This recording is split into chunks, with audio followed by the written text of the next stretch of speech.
Ayan. Good afternoon mga idol. Good afternoon. Welcome pong muli sa ating channel. Ito pong muli ang inyong lingkod, si Boyet. Ay muling bumabati ng isang magandang hapon. Bueno mga idol, shoutout muna sa ating mga subscriber dyan, sa ating mga follower, ngayon din sa ating mga viewer. Siyempre mga idol, kung bago ka pa sa channel natin ito, huwag mo naman kalimutan mag-subscribe at pumindot ng ating bell button para lagi ka ring updated mga idol sa ating video. Pero pagka ng ating tatalakayin mga idol, may kaugnayan pa rin ito doon sa mga nakaraan nating tinalakay, may kaugnayan sa mga iglesia ni Cristo.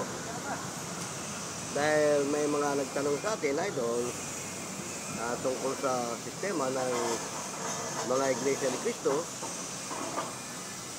kung ang mga iglesia daw ba ni Cristo naniniwala sa Pasko at bakit daw walang Pasko ang mga iglesia ni Cristo.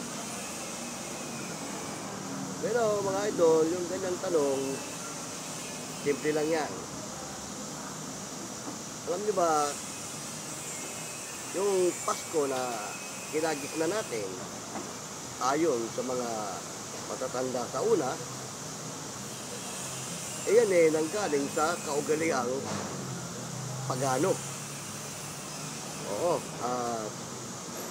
sila ang gumawa ng Pasko dahil daw sa pagkapanganak ng ating Panginoong Jesucristo.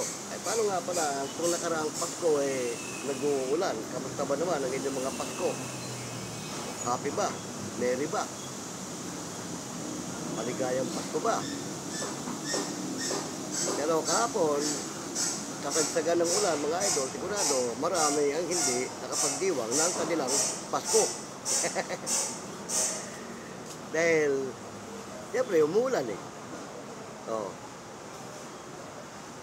Dati-dati naman, tuwing sasapit ng Kapaskuhan, wala namang ulan, di ba? At talagang merry ang Pasko at masaya. Pero habang tumatagal, umiigi, sumasama sa dati ang Pasko. Tulad kahapon, imbis na happy at merry ang Pasko, Merry Christmas, tila kot malung. Kot malung, malungkot. Dahil siyempre nag-uulan mga idol sinong mamamasko ng ganyang maulan? At pabor yan sa mga naging ninong at ninang na kanilang pamamaskuhan. Dahil pag tinamadgan naman ng isang mamamasko dahil umuulan, hindi na sila mamamasko. Magpipilmi na lang sa bahay. Diba tama mga idol? Pero yung mga ibang talagang mahilig sa Pasko, ay walang ulan-ulan. Oo, talagang nag-house-to-house sila, namamahay-bahay. Para ika nga doon sa tinatawag na Pasko. Diba tama mga idol? Dito sa amin, kahapon, bagamat kasagsagan ng ulan, maligaya ang Pasko nito. Merry, kung tawagin. Oo, ang daming palaro. At the same time, siyempre, hindi mawawala yung inuman blues. Yun, inabot nga ng gabi. Hanggang kagabi, Talagang, yung Pasko ipinagdiwang talaga nila. Pero, alamin natin, paano ba nagkaroon ng Pasko? At saan ba nanggaling yung Pasko-Pasko na yan? Yung nga, nabanggit ko kanina, sa unang bugso ng ating tinatalakay, ayon sa mga kasabihan, gumawa ng Pasko yung mga pagano. Oo. Dahil nga sa pagkapanganak ng ating Panginoong Jesucristo. Pero ang tunay na pagkapanganak ng ating Panginoong Jesucristo, hindi yan napapatapat ng Disyembre. Dahil ang panahon ng Disyembre malamig. Oo, di ba? Sabi nga, malamig ang simoy ng hangin. At ang hangin, pagdating ng Disyembre, amihan. Oo.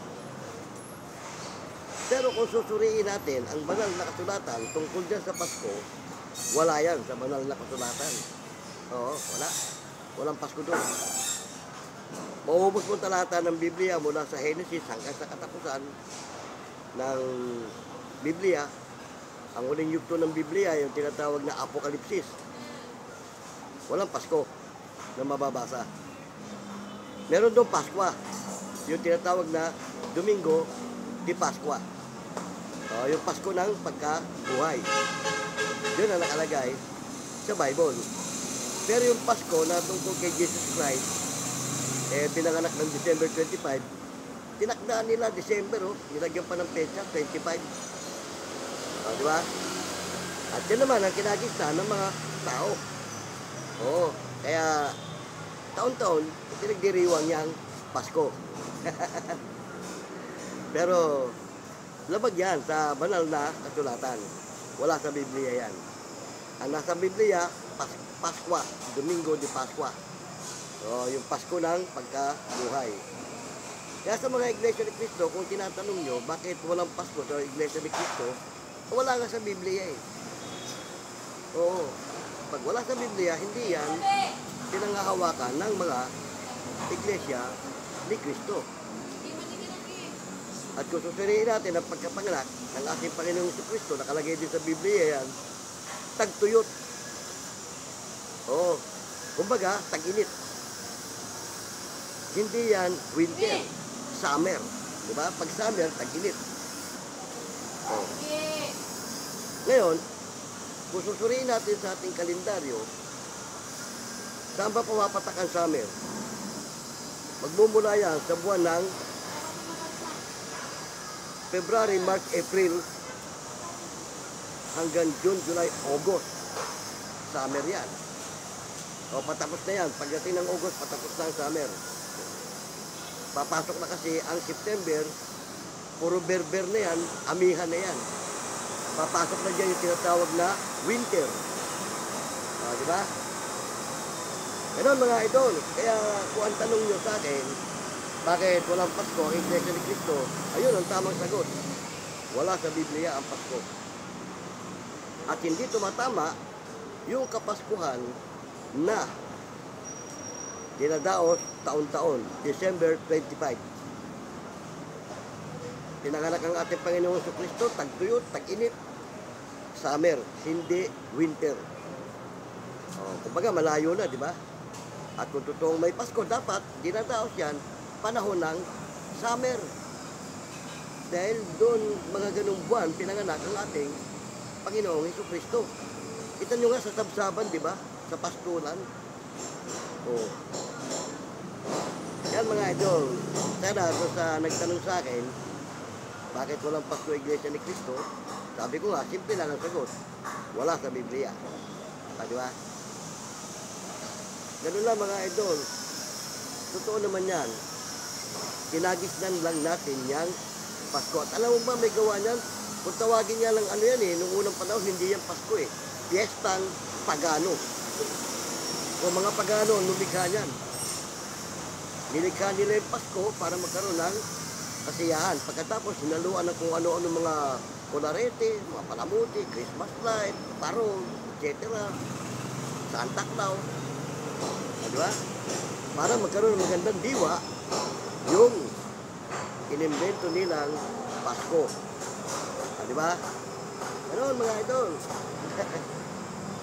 Kaya tayo mga idol, kinagisnan lang natin yung sinasabi nilang Pasko. Pero pag sinuri mo sa Biblia, walang Pasko. Meron sa Biblia, Paskwa. Yung tinatawag na Domingo di Pascua, yung Pasko ng pagkabuhay. Yun ang pinaniniwalaan ng mga iglesia ni Cristo. Hindi itong Pasko na December 25. Yan mga idol, yan ang sagot ko doon sa nagtatanong. Ngayon, puntahan pa natin yung isang katanungan nila na kung naniniwala daw ba ang mga iglesia ni Cristo sa multo. Pagtipin mo, multo ha. At doon sa mga tinatawag nilang espiritong ligaw, mga kaluluwang ligaw. At bakit wala nga naman, kung may namamatay sa iglesia ni Cristo, wala silang yung mga tinatawag na mga Halloween ganyan, yung mga piyestang patay o kung ano-ano.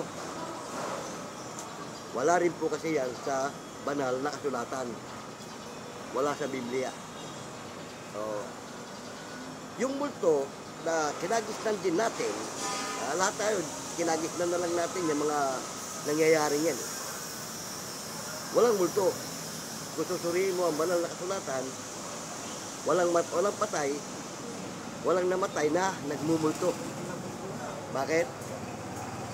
Kasi ayon sa Biblia, nalalaman ng mga buhay na sila'y mamamatay. Tama, di ba? Datapot hindi alam ng mga patay kung ano na sila. Di ba? Wala na silang alam sa sinong ng araw na ginagalawan ng mga buhay. So, ang tanong, sino yung multo na sinasabi nila na ang patay daw muling nagbabalik? Totoo ba yun? Hindi. Walang patay na muling magbabalik. Dahil sabi nga, ang patay, wala nang alam sa sinong ng araw na ginagalawan ng mga buhay. Tayong mga buhay, wala na silang alam sa ginagawa natin. Yun ang totoo. Kasi totoo rin na nalalaman ng mga buhay na sila'y mamamatay. Alam natin lahat at tayong lahat mamamatay. Pero pag tayo namatay, hindi na natin alam. Wala tayong alam sa sinong ng araw na ginagalawan ng mga buhay.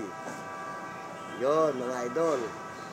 Ngayon, balikan natin yung multo na sinasabi nila. Alam niyo mga idol, yung multo, nangyayari yan minsan kasang isip lang ng tao. So, paano paraan? Alam niyo ba mga idol, ang diablo mabilis. Sabi nga, huwag kang papasilip ng butas, papasok yan. So, paano paraan? Ito, naguni-guni mo na yung kakilala mong namatay nagmumulto. O kaya may nakapagsabi sa'yo, nagmumulto si ganun, nagmumulto si ganyan. O nagpapakita sa ganun lugar. Nangyayari yan mga idol, bakit? Kasi nga, sabi nga, ang diablo mabilis. Kapag naguni-guni mo ang isang bagay at lagi nakasaksak sa isip mo yan, ipapakita yan ng diablo sa'yo.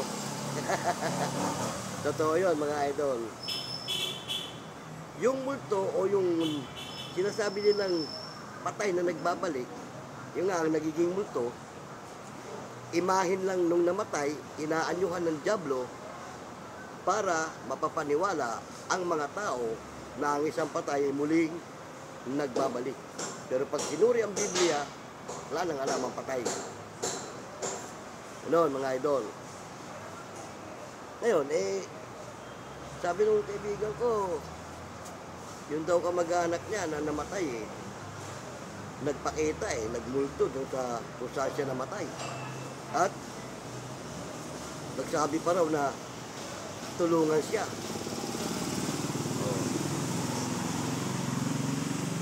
Ayun mga ganun pangyayari mga idol. Kapag pinaniwalaan mo yun, papasukin ka ng diablo, ipapakita ng diablo sa'yo yung pinaniniwalaan mo. Yan mga idol. Pero kung hindi mo paniniwalaan ang ganung bagay, hindi yan ipapakita ng diablo sa'yo. At alam ng diablo, hindi ka niya kayang nilangin. Dahil hindi ka naniniwala doon. Halimbawa, subukin ka ng diablo, ipakita sa'yo. Hindi pa lang naniniwala to sige, papakita ko sa kanya. Ngayon, ipakita niya. So, maniniwala ka ng bigla nun. Nakapatay pa na. Nagbabalik, bumuto. Kapag ganun nangyari, nagpakita sa'yo, dahil pag kinuha ka ng diablo, itakwil mo. Oo, takwil mo. Kasi bakit? Pag pinaniwalaan mo yun, alipin ka ng diablo. Tuwan-tuwa sa'yo, diablo. malulungkot ang itaas. Bakit? Mas pinaniwalaan mo yung kasinungalingan kesa sa katotohanan. Yan mga idol. Kaya doon sa multo, isa lang din ang sagot, wala sa Biblia. Para sa Biblia, yung namamatay. Ay bakit naman may mga kaluluwa na humihingi ng tulong. May mga kaluluwang ano. Alam nyo mga idol, yung kaluluwa, kasama yang namamatay ng ating katawang laman. Oh, siguro magtataka kayo, bakit? Sabi nila, ang kaluluwa hindi namamatay. Namamatay. Ang hindi namamatay sa tao, yung kanyang espiritu, dahil yun, nagbabalik yun sa Ama na siyang may-ari. Oo. Hindi namamatay ang espiritu ng isang tao. Nagbabalik yan sa Ama. Dahil ang espiritu, pinahiram lang sa atin para magkaroon tayo ng buhay. Yan ang totoo mga idol. Sa paanong paraan? Alam niyo ba ang tao, nilikha ng ating Diyos sa 3 bahagi? Ano-ano yon? Katawan nating physical. Isa yan. Pangalawang bahagi, yung kaluluwa. Alin yan? Yan ang puso't kaisipan natin, damdamin, kaya tayo may pakiramdam, kaya tayo marunong umunawa ng ating kapwa. Yan yung ating kaluluwa. Dahil kung wala yan, may buhay ka nga, para kang robot, wala kang silbi. Diba? Kaya inilakip ng Diyos yung kaluluwa para magkaroon ka ng pangunawa, damdamin, pakiramdam. Yan yun. Ano yung pangatlo? Na sinangkap natin bilang tao. Una na nga, physical. Pangalawa, yung kaluluwa. Ano yung pangatlo? Yung buhay natin na pinagkaloob ng Diyos. Yung espiritu. Yan yun. Oh. May katawan naman ka, pag walang buhay, walang espiritu, anong silbi? Wala rin, di ba? May buhay ka, may katawan kang may buhay, wala kang kaluluwa, anong silbi? Useless, wala rin. Kaya tayo binubuo ng 3 sangkap. Physical, katawan, espiritu at kaluluwa. Yan mga idol ang totoo na nakalagay sa banal na kasulatan. Kung hihigit pa tayo dyan, magkakasala na tayo. Malalabag na natin yung katotohanan. Di ba? Tama. Kaya yun mga idol, tandaan nyo, kaya walang multo. Kasi ang patay, pag namatay, binawi na ng Ama yung kanyang espiritu. Wala na. Pag namatay ang katawan naman, kasama yung kanyang kaluluwa. Bakit? Wala na rin silbi, kaya namamatay ang kaluluwa. Wala lang silbi. Makakapagsalita pa ba isang patay na wala ng espiritu? Makakapag-damdamin pa ba ang isang tao na wala ng buhay? Di ba? Wala na rin. Ang tanong, anong silbi ng kaluluwa pag namatay ang tao? Wala, di ba? Iba ang kaluluwa, mga idol, sa espiritu. Ang espiritu hindi namamatay. Binabawi ng Ama yan. Espiritu ng Diablo, pwede, mamamatay yun. Kayang patayin yun. May mga paranormal tayo na kayang pumuksa ng mga masamang espiritu. Pero yung tunay na espiritu na nanggaling sa Diyos, walang kamatayan. Magbabalik yun sa Kanya. Yun. Yan mga idol, napagkukwentuhan lang naman natin dahil nga doon sa nagtatanong. Yung 2 tanong nasagot na natin. Bakit walang Pasko? At saka kung bakit hindi naniniwala sa mga multo. Ito yung pangatlong tanong na tatalakayin natin. Bakit daw hindi kinikilala ng Iglesia ni Cristo na si Cristo ay Diyos? Simple lang din ang sagot dyan ng mga Iglesia ni Cristo. Ganito lang yan.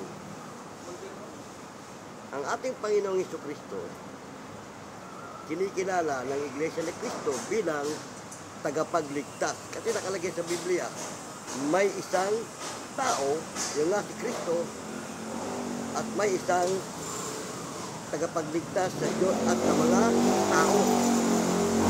Ginawang tagapagligtas ang ating Panginoong Kristo sa Diyos at sa mga tao.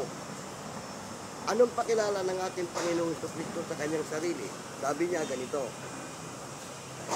datapwat pinagsisikapan niyo akong patayin na taong nagsasaysay sa inyo ng katotohanan na aking narinig sa Ama. Pinakilala niya ba sarili niya na siya ang Diyos? Hindi. Sabi niya, ako'y tao. Pinagsisikapan yung patayin. Taong nagsasaysay ng katotohanan na kanyang narinig sa Ama o sa Diyos.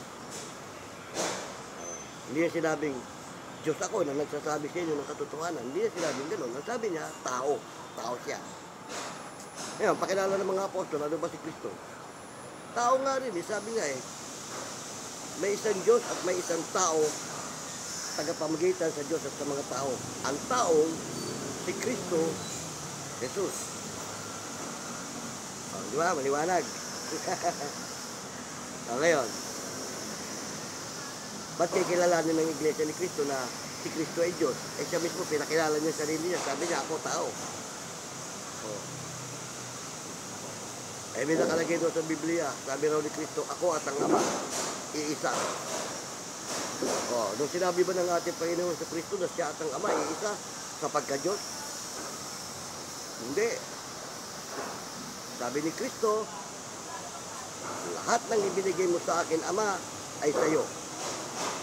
At lahat ng akin ay sa iyo. Saan sila nagkakaisa? Sa pagka-Diyos? Hindi. Sino yung sinasabi niyang ibinigay mo sa akin? Yun yung mga ipamamagitan niya sa Diyos, yung mga tao na ililigtas niya. Kaya ibinigay sa ating Panginoon sa Kristo yun para maligtas.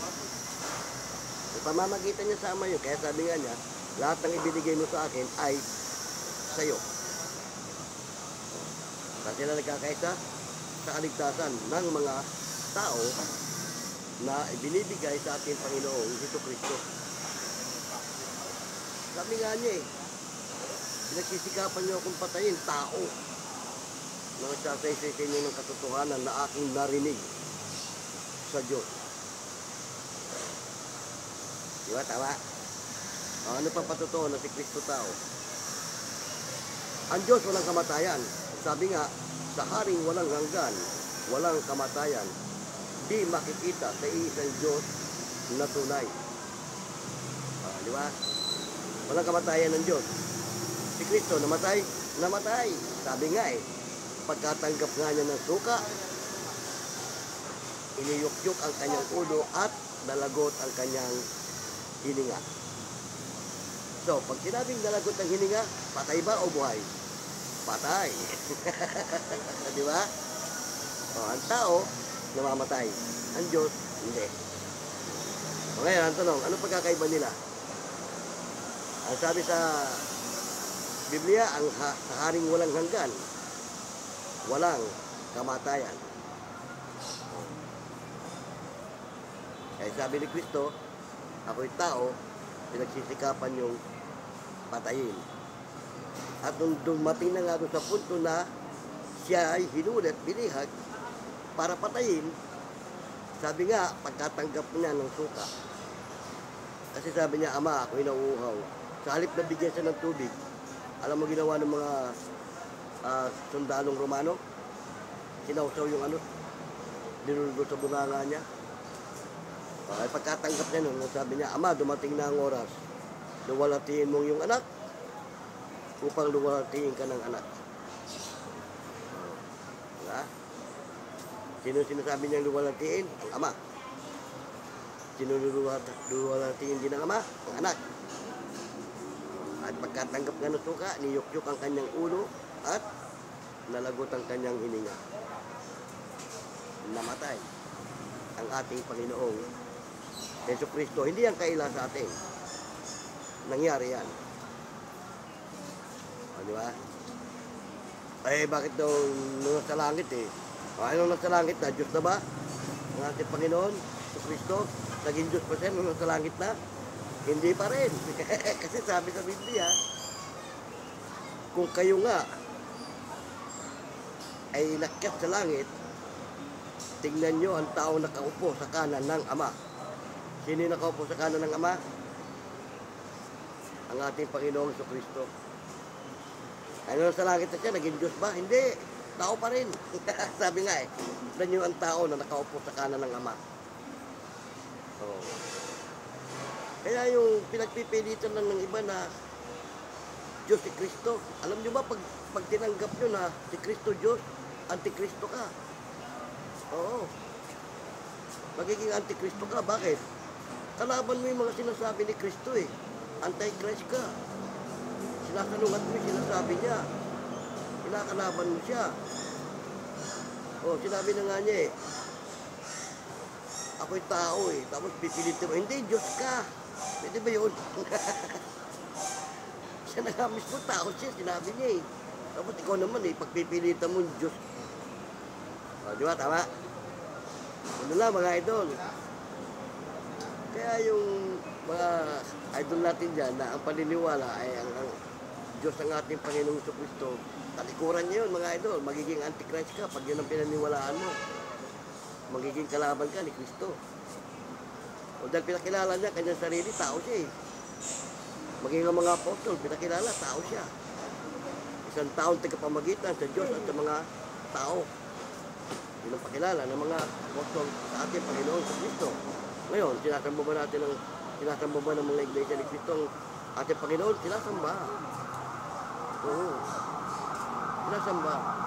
Dahil sabi sa Biblia, lahat ng bagay, yuyuko sa paanan ng ating Panginoon sa Kristo. Pasusukuin sa kanyang paanan ang lahat ng mga bagay. Matapos niyang mapasuko ang lahat ng mga bagay, siya naman ay susuko rin sa Ama. O kung siya ang Diyos, sino susukuan niya? O, di ba? Ang linaw-linaw eh. Kaya mga idol, yan.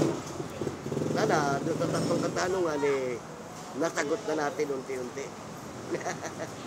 Yung kanilang argumento o yung kanilang mga katanungan. Kaya nga mga idol, yung Iglesia ni Cristo, hindi mo basta-basta mapapaniwala doon sa mga aral at utos lang ng tao. O, kasi yung ganun mga aral at utos ng tao lang yun eh. Kagaya nung Pasko na yan. Kaugaliang pagano yan. Kung tawagin nga nung unang panahon yun eh. Piyestang pagano. Na nung tumagal, naging Pasko. O. Tapos yung mga multo-multo. Ang patay daw, muli nagbabalik. O. Alagay nga sa Biblia, mga patay, wala na yung ala-ala nila, lumipas na. Diba? Ganun lang kasimple mga idol. O, paano ha? Salamat ng marami at sa maikling kwentuhan natin ito nasabi ko sa inyo yung mga tamang na naaayon sa banal na kasulatan. Sana wag ma-open sa akin yung mga taga-sanlibutan dyan na ang paniniwala ay Diyos si Kristo at yung mga paniniwala ay patay mo rin nagbabalik. Lalo na yung sinasabi nilang Pasko. Salungat lahat eh. Di ba? Tama? Ganoon mga idol. Kaya kung sino sa inyo nakapanood ng video nito at napakinggan yung mga inihayag ko sa inyo, sana tanggapin niyo yun. Kasi katotohanan yun eh. Dito mo, sinabi raw ni Kristo, ako at ang Ama, isa. Tama yun. Walang mali doon. Kaya ang tanong, saan sila iisa? Na pagka-Diyos ba? Hindi. Kasi nga sinabi, ako at ang Ama, iisa. So, yun pala, iisa sila sa pagliligtas sa mga tao na ililigtas sa araw ng paghuhukom. Yun yun mga idol. Doon sila nagkakaisa ng Ama sa kaligtasan, hindi sa pagka-Diyos. Yung pinakilala ni Kristo, ikaw Ama, makilala nila na iisang Diyos na tunay. Oh. Pinakilala niya ang Ama, iisang Diyos na tunay. Pinakilala niya kanyang sarili, ako'y tao na nagsasaysay ng katotohanan na aking narinig sa Diyos. Oh. Magkaiba na, di ba? Ngayon, tanong, sino paniniwalaan nyo? Yung sinabi ng ating Panginoong sa Kristo o yung naririnig lang nyo kung kani-kanino? Di ba? Bueno, mga idol salamat ng marami sa maikling sandali ng ating kwentuhan ay sinamahan nyo ako. Sana nakakuha kayo ng magandang impormasyon sa ating tinalakay.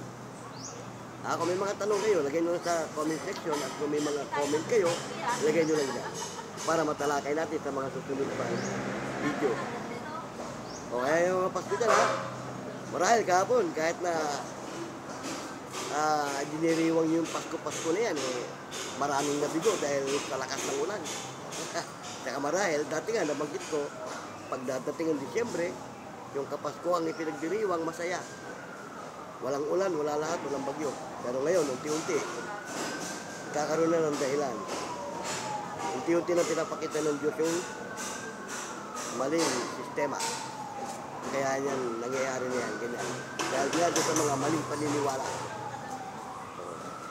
Kung tunay yung Pasko, papayagan ba ng Diyos na umulan? Kung pabor para sa Kanya yung ginagawa na yun, papayag ba ang Diyos doon? Napauulanin niya para yung mga tao malungkot. Diba hindi? Kung mga wala sa katotohanan, hindi na pinigil ng Diyos yung ulan. Diba? Pero marami pa rin. Sa tingin ko, nagdiwang. Marami pa rin. Well, salamat marami. Ito pong muli, yung lingkod, si Boyet, ng Vlog TV. Ay pansamantalang nagpapaalam. Hanggang sa muli. Paalam!